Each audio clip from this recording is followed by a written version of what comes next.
morning, you guys. So today is actually Friday, December 24th, and we will be making some tamales and ponche. So right now we're currently going to be going to the store to get some more meat because we need extra meat for the tamales. So that's what we're going to be doing. Celeste is currently not with me. She's actually working with my dad half day. So you'll see her later on in the vlog. So yeah, so we'll see you guys in a minute. Okay, so my mom's making the masa. And this is the masa you're gonna need. It's masa mix for tamal especially. And on the side here, it has the instructions. And on the back, I think. So yeah, put some of this. So it's 1 tablespoon for every 4 cups of masa right there. The bag actually gives you instructions of what to do, so yeah.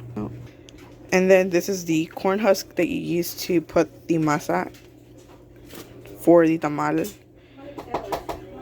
Okay, and you just let them soak in water for like half an hour, so 30 minutes. And so now my mom's just mixing the masa with the baking powder, and then she's gonna add chicken broth. It's also 1 cup of oil for every 4 cups of masa that you put. So she's starting with her first cup. And this is her second cup. You can add salt to the masa to give it the flavor you want. She's just not going to add it because the chicken broth already has salt. So here's the chicken broth. So she uses the chicken for the red tamales. So this is what she's going to use for the masa. It already has salt. Then here is the red salsa for the red tamales. And then that's the green salsa for the green tamales. And then here we have some more pork cooking for the green tamales. So we use pork for the green tamales and chicken for the red tamales. So she ended up just putting 3 cups of oil just because chicken broth already has grease because of the chicken, so she doesn't need that much.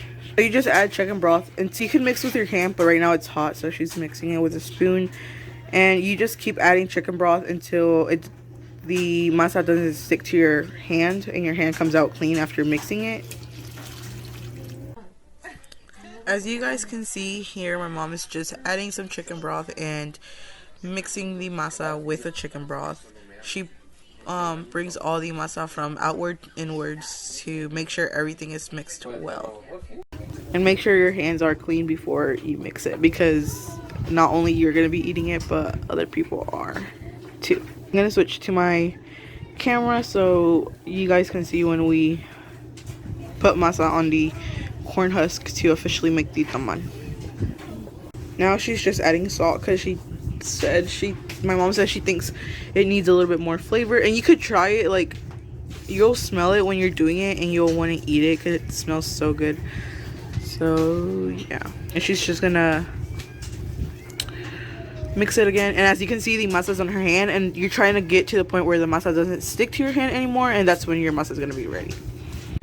So now that our masa is ready, we have officially set up our place and are ready to start adding the masa to the corn husk. So you grab your corn husk.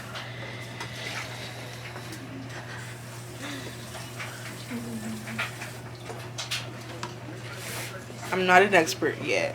Like, it doesn't always, I always struggle with it. My mom's an expert.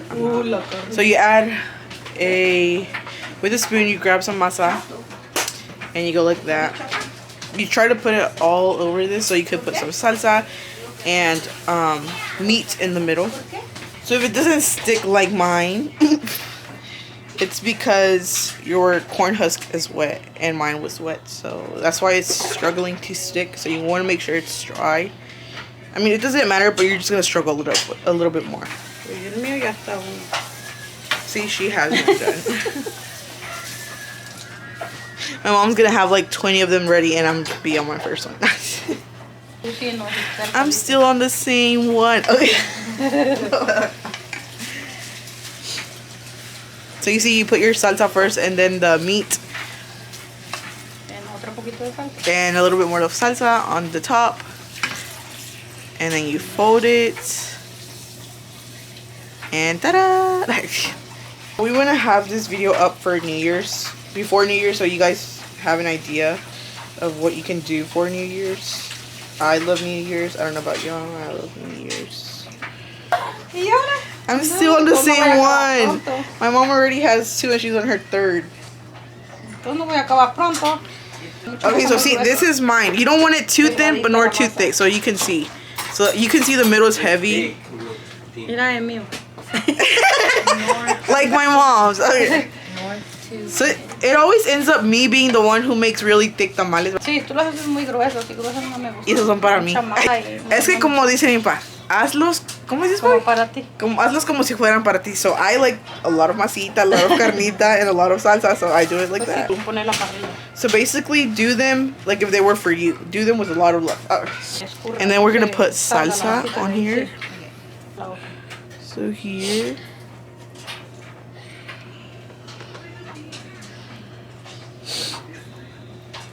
And then you're gonna get your chicken. It's like this much. And then put more sauce on top. So, this is a Spanglish video. And there you go. Oh my god. And then you wrap it inside. Like that.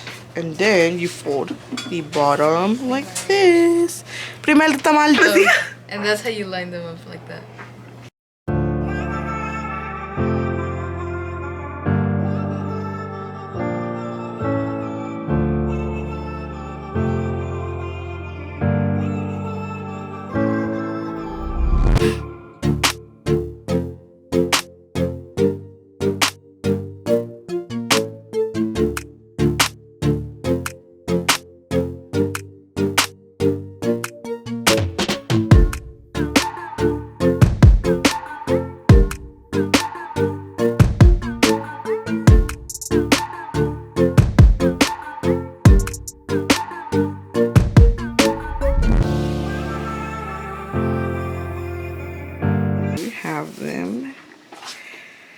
So we changed how we put them. We had them standing up and now we put them laying down because that's how they fit more.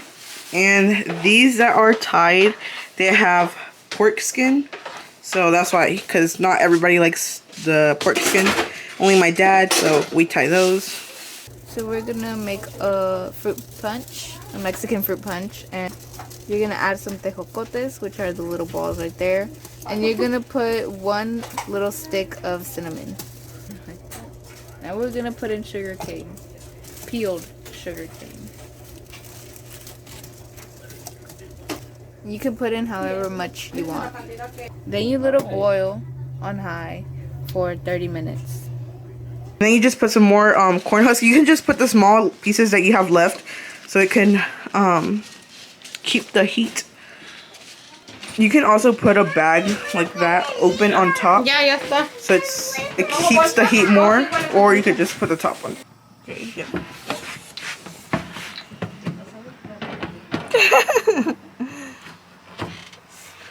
Make sure to come check the tamales at least 40 minutes and make sure you hear the little coin inside, which should be a dime. And my dad said the reason it can't be just any coin is because the dime actually weighs less. So make sure you put a coin, and if you hear it jumping, then that means you still have water, and if you don't hear it, then that means you should add more water, because then your tamales are going to start burning if they're not ready just yet. So we're going to go ahead inside and add the rest of the stuff the ponche needs. So this is the fruit punch, or ponche in español. It's boiling and you could smell the cinnamon. We got sugarcane, tejocote, and the cinnamon stick. See, so she added in total 8 ounces of sugar, and she's just trying it to see if she needed more or if it was fine. She's just gonna add a little another cup, well, half the cup, just to make sure it's good, sweet enough. And then just make sure you mix it. So she's not done making, adding sugar. This is for right now. After, she's gonna let it boil for another 10 minutes with the sugar added, and then she's gonna cut some apples, add apples, and then also add guava and The reason she's not done yet is because we love the juice, so the punch of the fruit, and that's what should have more flavor from all the fruit added because that's what they enjoy the most. So yeah. So the tejocotes have to be a little squishy. And we're now gonna put in the apples and the guava. So we're putting in 3 apples right now, but we might put 1 more in later. So we are gonna put in 1 more apple, so that's 4 apples, and for the guavas, it's like about 15. So right now we're gonna wait for it to boil. So once it boils, you can taste it again to see if it has enough sugar, and if you want more, you can put in more. And then we're gonna put the guavas in because they are softer, so if you put them in before, they can get squishier. As you can see, the water is already boiling, and because of that, we're gonna go ahead and add the guava.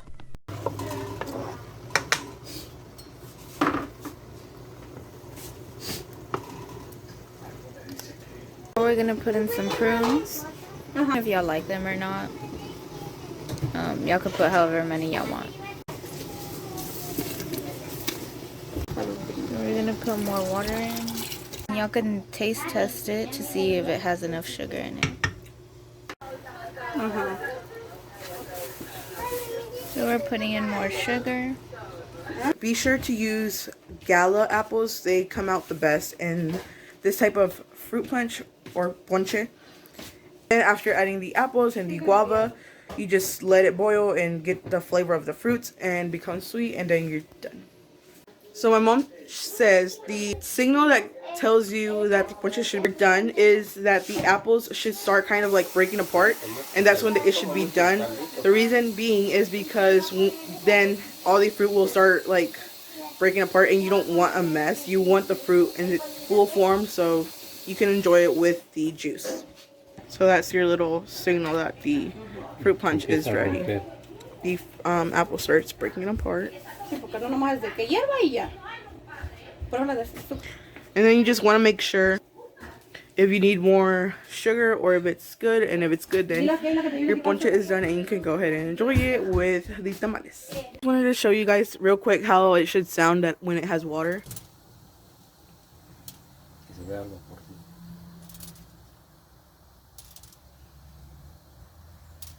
So today's the next day, and I forgot to show you guys yesterday eating the tamal and serving ponche.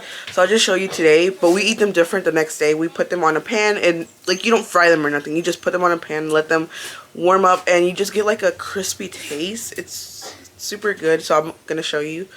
Look after. So it doesn't taste like burnt.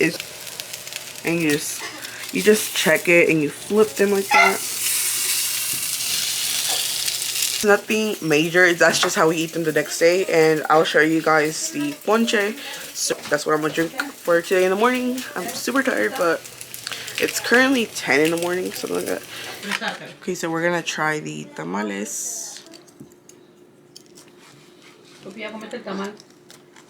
Remember, they don't taste burnt, they taste like crispy, and they get a really good flavor from the pan.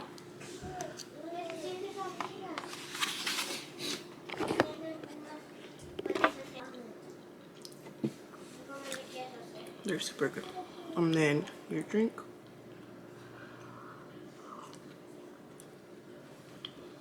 So with that being said, I would like to thank each and every one of you once again for watching this video in its totality. I know it's a super long video, but I really hope you guys enjoyed it. And Celeste is once again not with me right now. She's working with my dad. So yeah, this is the end of the video, and please make sure to give this video a big thumbs up, and make sure to subscribe and share it with all your friends. And if there's any ideas of some videos you would like to watch from us, make sure to comment them down below. And yeah, thank you for watching. See you in the next video. No puedo más. No puedes. Papi, necesito ayuda. Ay, Jesús. Ahora tú diles que ahí se ve. Ahí se ve. Oh wait, in English? I was gonna say aquí vamos a hacer un